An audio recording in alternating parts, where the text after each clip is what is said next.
The long drive from Los Angeles through the golden hills of California's Central Valley to my mother's house in Modesto stretched like an accusation. Each mile whispered doubts. Why return to a table that no longer has room for me?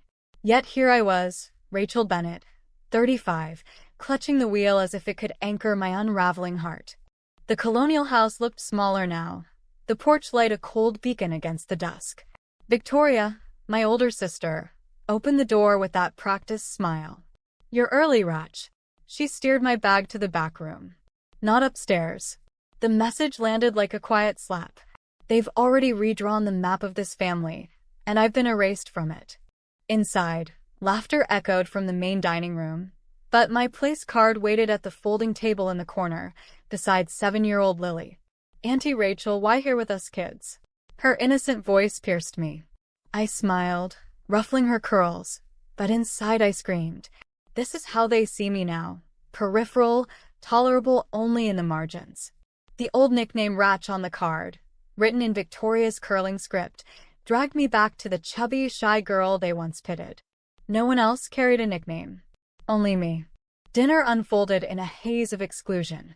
My special sweet potato casserole, Grandma's recipe that once defined my place, was absent. "We opted for lighter options this year," Victoria said lightly, her eyes avoiding mine. The internal storm raged.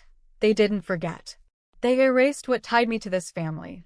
Conversations swirled around me, comments like, "Rachel's always marching to her own drum," masking judgment on my unmarried life as a nonprofit lawyer fighting for women's rights. They call it selfish, I call it survival. Later, Lily's small hand slipped a note into mine. "They said you're not on the green papers anymore." My pulse thundered. In the quiet study, I found the documents. The will revised 2 years ago.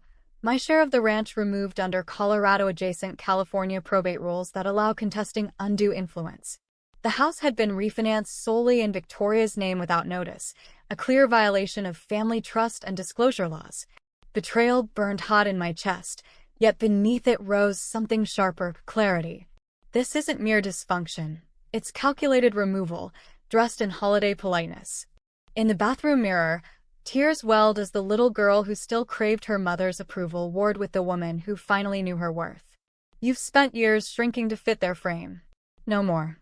The conflict tore at me. Love for Lily, grief for the mother who once sang me to sleep, rage at Victoria's silent war. I chose the woman. Quietly photographing every page, I messaged my colleague Sarah. Legal review needed for fairness, not war. No shouting, only truth. As Victoria raised her glass for a toast to loyalty and presence, our eyes locked across the room. I held steady, heart hammering. Later, holding Lily close on the porch swing, I whispered promises of a different kind of family, one without conditions. Driving away at dawn, pain lingered like valley fog, but so did resolve. I pursued the claim not for vengeance but to honor what was right and shield Lily from the same shadows. In time, boundaries drew lines of respect. Victoria's reluctant mediation brought partial restoration of my share, not out of guilt but quiet acknowledgement. Lily's weekend visits now fill my sun-filled apartment with drawings and laughter, teaching me family is chosen. The deepest lesson? Love without self-betrayal is the truest. I released the old version of belonging and discovered peace in building my own table, one where everyone has a seat, starting with me.